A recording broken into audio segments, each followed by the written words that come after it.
Starting this video. Alright, because you can see we've made a saltwater robot from this Discovery Kit. Now, however, it isn't working very well. It's bubbling, and it's supposed to be some kind of reaction with the salt water. It says here it's got magnesium, salt water, and carbon. The electricity that's produced is caused by the reaction that happens between magnesium and oxygen. However, it's not doing much at all. That's what sucks. And it is on a flat surface. What do you think's wrong, Luke? What should we do? Probably not flat enough.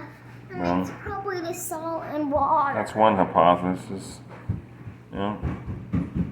I think maybe that it hasn't. We put the electrodes in wrong. So we're gonna have to do it again and come back, okay? If it does move, I'll record again. Okay.